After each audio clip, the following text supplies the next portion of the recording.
Qui a envie de vivre jusqu'à 100 ans? Si c'est pour finir épuisé, fragilisé, avoir des douleurs, être isolé avec un corps finalement qui n'est plus vraiment le nôtre et qu'on ne reconnaît plus, je pense que ça n'intéresse personne. Ce que veulent mes patientes, c'est pas seulement vivre plus longtemps, on parle beaucoup de longévité. Ce qu'elles veulent vraiment, c'est pouvoir monter les escaliers 2 marches par 2 marches sans être essoufflées, porter des courses hyper lourdes, avoir une belle peau, tonique, se sentir belle, dormir d'un sommeil réparateur et également ne pas prendre 10 kilos dès la périménopause en se disant bon, bah, de toute façon, j'y peux rien, c'est l'âge, c'est ce que m'a dit mon médecin. Elles veulent voyager, travailler, aimer, bouger, se sentir vivantes, vivre leur passion pleinement. Bonjour, je suis le docteur Saketti, médecin esthétique et micronutritionniste, et aujourd'hui, je voulais vous parler d'un sujet qu'on voit toutes les semaines en consultation, le vieillissement, qui commence souvent bien avant ce qu'on appelle la vieillesse. Parce que, en vérité, la majorité des personnes ne vieillit pas brutalement à 60-70 ans. Elles commencent à perdre du muscle, à avoir un moins bon sommeil, moins d'énergie, une stabilité métabolique altérée dès 40, 45, 50 ans. Et très souvent, on va leur dire, c'est là qu'on leur dit, c'est normal, c'est vos hormones, vous êtes stressé, c'est l'âge où ça va passer. Il faut accepter de vieillir. Et j'en passe.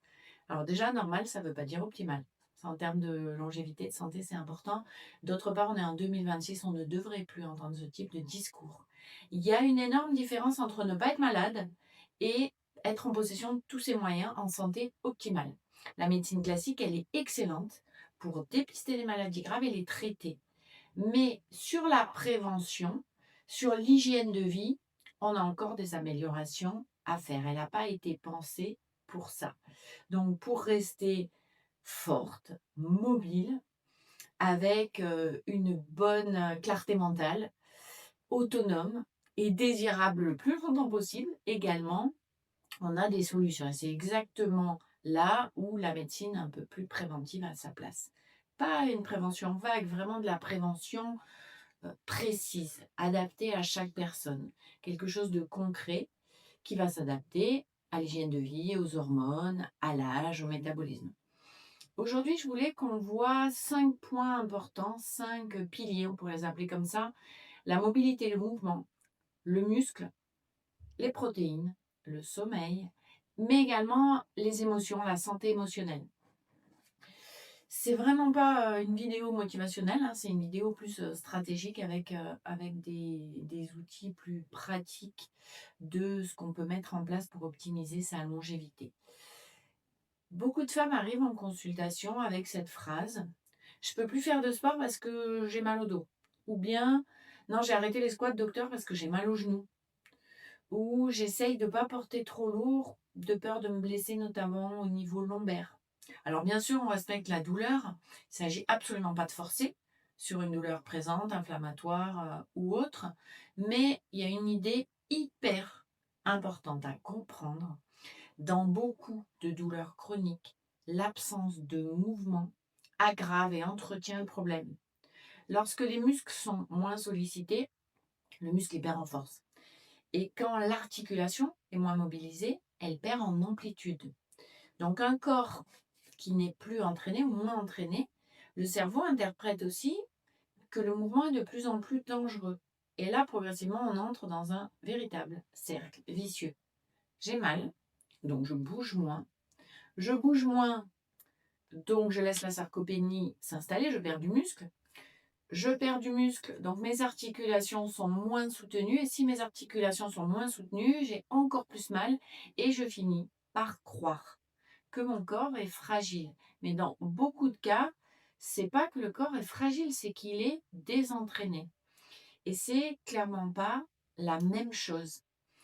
La fragilité, elle impose d'éviter certaines choses.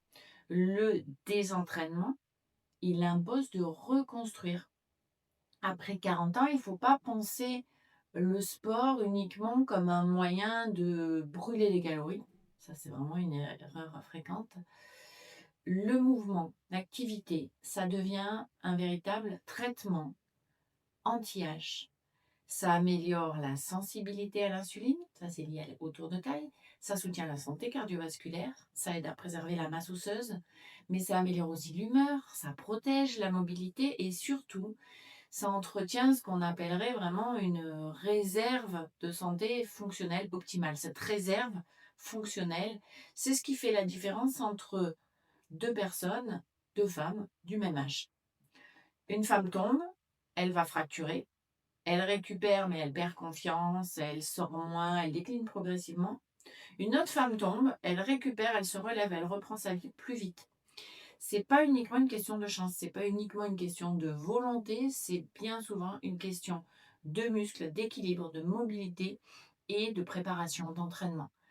C'est pour ça que l'objectif, c'est pas seulement de faire du sport pour être mince, pour sa silhouette. L'objectif, c'est devenir cette femme qu'il est difficile de faire décliner, même avec l'âge. Mon deuxième point, c'est la sarcopénie, c'est le muscle. Après 40 ans, le muscle, ça l'est déjà avant, mais encore plus, c'est l'organe de la longévité. C'est pas esthétique, c'est pas quelque chose dont on parle uniquement en salle de sport, c'est pas un caprice pour votre silhouette. Le muscle, c'est un organe métabolique. Il va capter le glucose de l'alimentation, il va améliorer la sensibilité à l'insuline, il soutient la posture, il protège vos articulations, il participe, il conditionne même la dépense énergétique de repos et il aide à prévenir la perte d'autonomie. Et pourtant, c'est probablement l'un des organes, peut-être même l'organe le plus négligé chez de nombreuses femmes. On va parler beaucoup du poids, on parle du gras, on va parler du ventre dès la périménopause. On parle rarement de masse musculaire, c'est rarement dans les objectifs de la population. Or, à la périménopause et à la ménopause, avec les fluctuations et la baisse des oestrogènes, beaucoup de femmes observent une modification de la composition corporelle. Pas forcément une prise de poids importante, mais plus de gras, moins de muscles. Elles mangent pas forcément plus, elles font pas forcément moins attention, mais elles perdent de manière régulière du muscle. Elles stockent plus facilement, elles récupèrent moins bien et elles ont l'impression que leur corps les trahit un peu, ne répond plus de la même façon. C'est là que beaucoup se trompent finalement de stratégie en réduisant les calories, en s'affamant, en faisant encore plus de cardio, en se mettant dans le rouge en fait. Elles sautent le petit-déj, elles mangent une salade à midi avec une toute petite quantité de protéines, elles prennent un yaourt le soir et elles espèrent que le corps comme ça va déstocker en étant vraiment en mode famine. Mais ce qu'il faut comprendre, c'est qu'un corps qu'on met dans un état de stress comme ça, un corps sous-alimenté, stressé, avec une diminution de la masse musculaire et qui dort mal, ça devient pas plus tonique, ça devient, au contraire, ça met en place des stratégies d'économie d'énergie. Le corps est ralenti, il se fatigue, la perte musculaire, elle est accentuée et bien souvent, il stocke encore plus facilement. C'est pour ça que je répète souvent, après 40 ans, l'objectif, c'est pas de manger moins, c'est pas non plus de bouger plus. L'objectif, c'est de construire un corps qui consomme et qui récupère. Et ce corps-là, il tient dans le temps. Donc, la musculation, elle n'est pas optionnelle après 40 ans. Quand je dis musculation, je ne parle pas forcément de soulever 100 kilos. Je parle de résistance progressive, des squats adaptés, des fentes adaptées, du gainage intelligent, des tirages, différents exercices avec des charges progressives, des exercices aussi au poids du corps, mais des exercices avec des haltères, des élastiques ou avec des machines à la salle.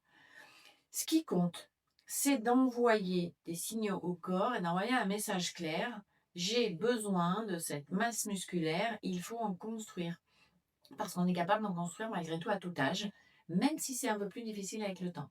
Le corps garde ce qui va lui servir et va abandonner ce qui n'est pas utilisé. Donc si vous ne vous entraînez pas, vous allez perdre du muscle. Troisième pilier, du coup, les protéines. Ça, c'est un point vraiment important, surtout chez les femmes. Et c'est une erreur hyper fréquente. Je vois énormément de patientes qui pensent manger suffisamment de protéines. Et quand on regarde vraiment leur journée, c'est clairement pas le cas. Et l'appétence pour les protéines diminue également avec le temps.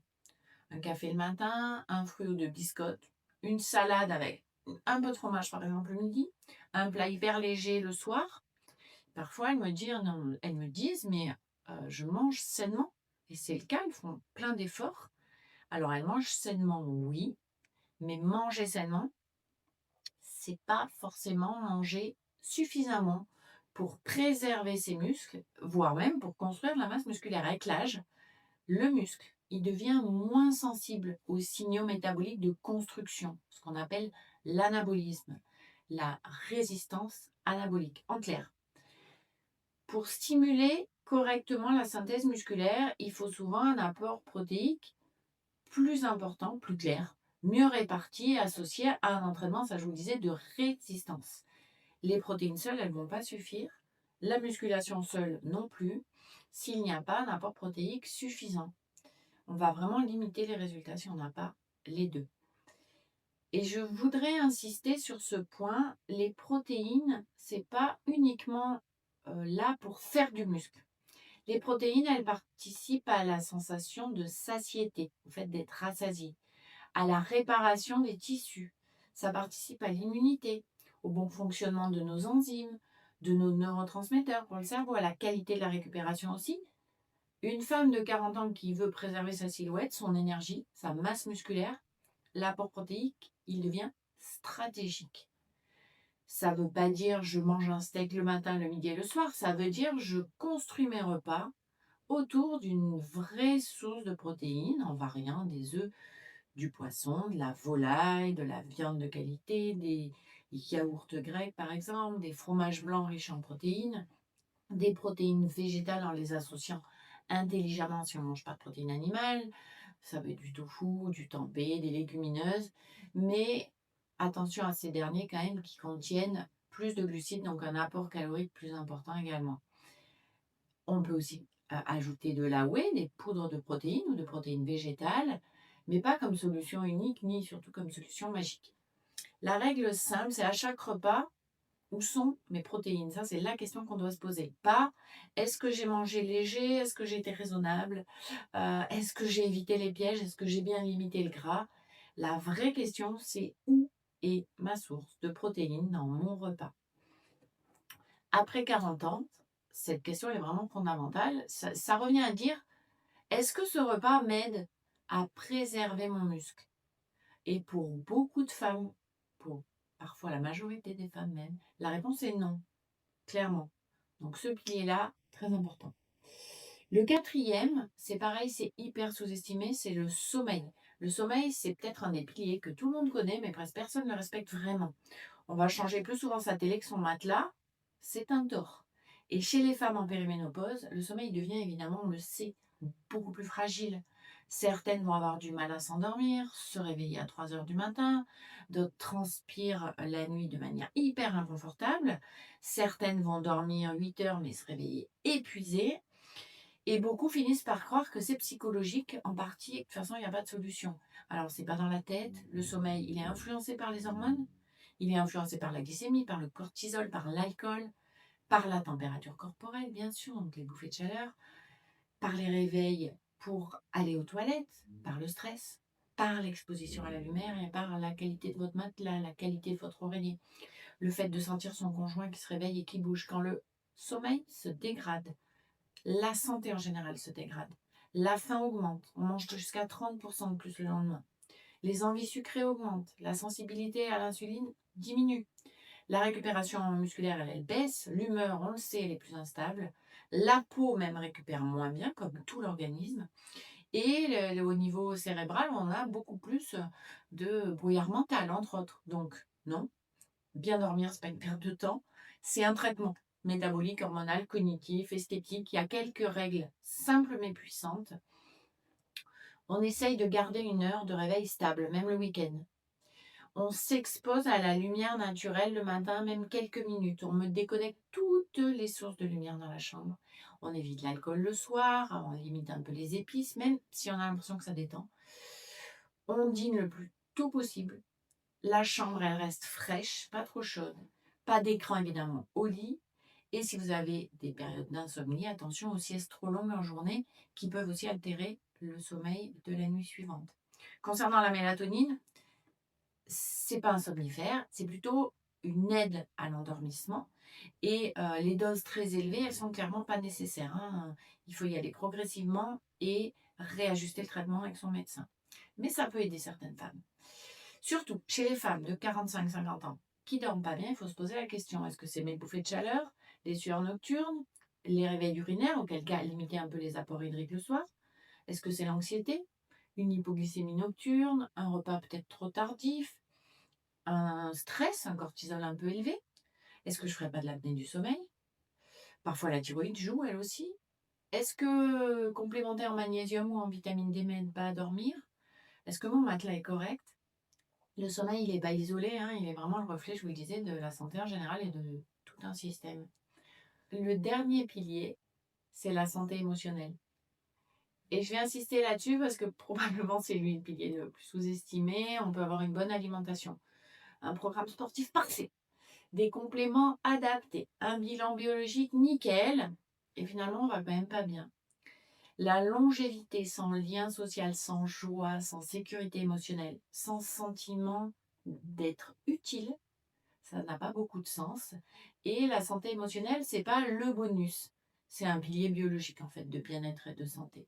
Le stress chronique, on le sait, ça augmente le fonctionnement des surrénales, ça augmente le cortisol, ça perturbe le sommeil, ça favorise les compulsions alimentaires, ça altère la récupération, ça modifie la perception de la douleur et ça entretient une inflammation de bas grade.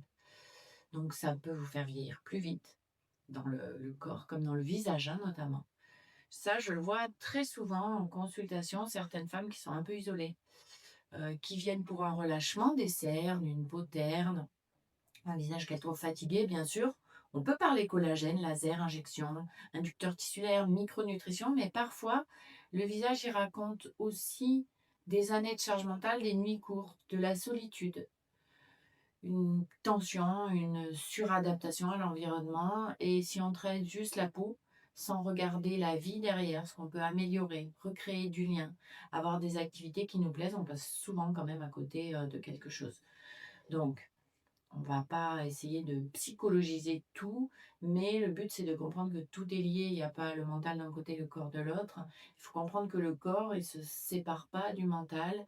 Les hormones, le métabolisme, l'apparence, tout ça c'est en lien. Le système nerveux parle à nos hormones, les hormones conditionnent notre sommeil, le sommeil conditionne l'état de la peau, elle va aussi jouer au niveau de l'inflammation et tout ça, c'est très connecté. Donc oui, prendre soin de ses relations, de ses limites, de son environnement émotionnel, c'est aussi prendre soin de sa santé.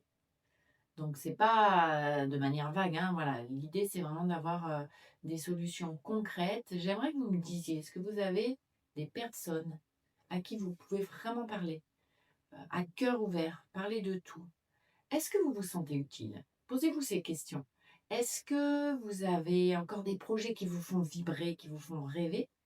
Est-ce que votre vie à l'heure actuelle, elle vous nourrit ou elle vous épuise plutôt? Est-ce que vous sentez votre corps en sécurité ou en épuisement?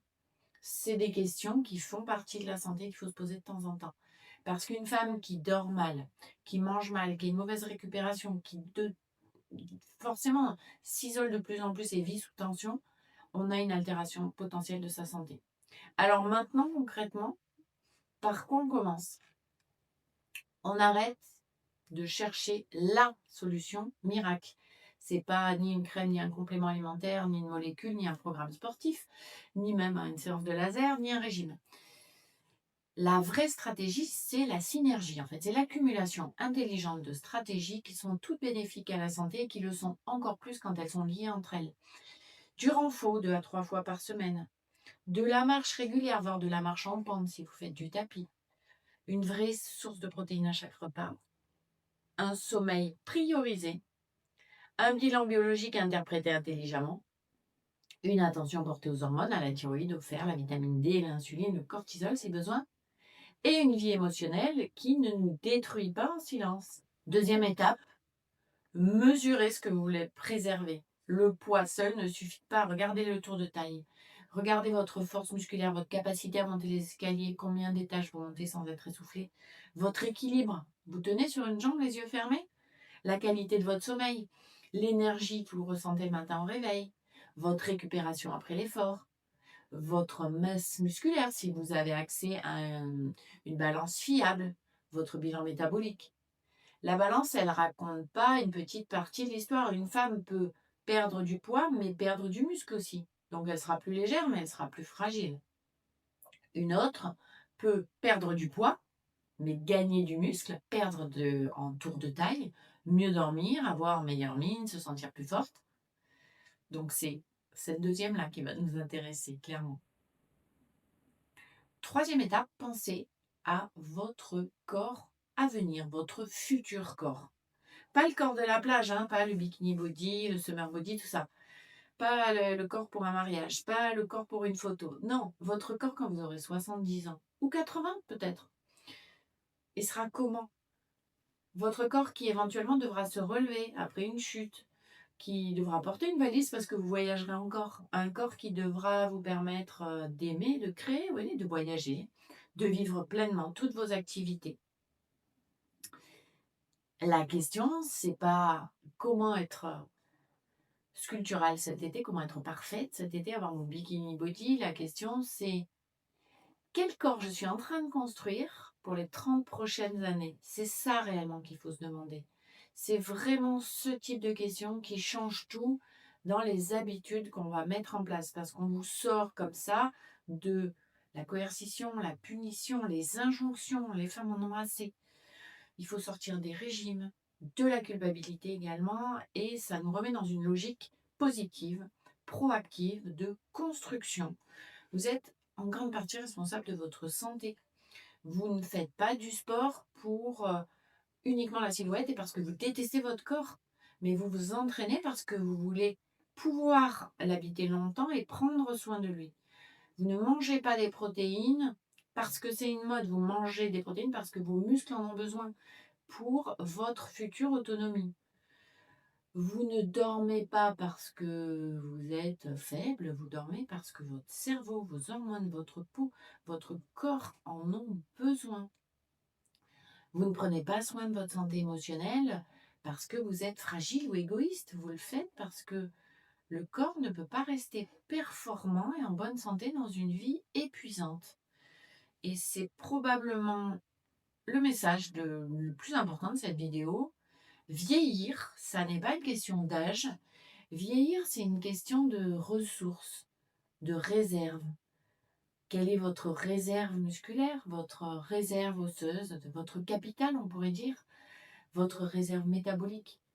Quelle est votre réserve neurologique, cognitive et votre réserve émotionnelle? Et toutes ces réserves, elles se construisent avant même d'en avoir besoin. On ne commence pas à travailler son équilibre après la chute. On ne commence pas à construire du muscle après une fracture ou après une intervention. D'ailleurs, on se remet bien plus vite d'une intervention chirurgicale si on a déjà une bonne masse musculaire. On ne commence pas à se protéger au niveau du sommeil quand on est épuisé ou en burn-out. On ne commence pas à regarder ses hormones après 10 ans de symptômes qu'on a essayé d'ignorer. Alors on peut, mais c'est beaucoup plus difficile. Donc, si vous avez 40, 45, 50 ans, c'est maintenant en fait que tout se joue. C'est pas dans la panique, c'est pas ça que je dis, c'est pas dans la peur surtout, mais c'est dans la bienveillance et dans la lucidité. Personne n'est condamné à subir son âge. On n'est pas obligé d'accepter la fatigue comme une fatalité. On n'est pas obligé de voir sa force diminuer, sa silhouette s'empâter, son sommeil s'altérer et son énergie s'effondrer sans rien comprendre.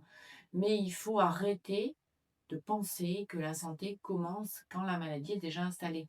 Souvent, c'est là qu'on s'y intéresse, et bien évidemment, c'est moins optimal que de prévenir.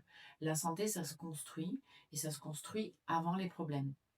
Votre corps de demain, il dépend énormément de ce que vous répétez aujourd'hui, de ce que vous faites pour lui aujourd'hui. Alors, si vous ne deviez retenir qu'une chose, peut-être, après 40 ans, après 35, 40 ans, la priorité, c'est pas seulement de paraître plus jeune. La priorité, c'est de devenir un peu indestructible, j'aime bien ça, de devenir difficile à fragiliser avec l'effet du temps, d'être plus forte, d'être plus stable, d'être plus musclée, d'être mieux nourrie, de mieux vous reposer, d'être mieux entourée aussi, se débarrasser évidemment des relations qui ne nourrissent pas. Et évidemment, c'est souvent comme ça qu'on vieillit aussi mieux sur le plan esthétique parce que la peau, le visage, la silhouette, elles vieillissent pas en dehors du corps qui les porte. Alors, si cette vidéo vous a plu, si elle vous a parlé, pensez à vous abonner, à la liker, partagez-la à vos amis. Ici, je vous aide à comprendre ce qui change, notamment après 40 ans, les hormones, le métabolisme, le poids, la fatigue, périménopause, ménopause, grâce à la micronutrition, la médecine esthétique et surtout, j'aimerais que vous la partagiez, cette vidéo, à cette femme qui pense qu'elle est seulement fatiguée ou en train de vieillir. Prenez soin de vous, je vous dis à bientôt.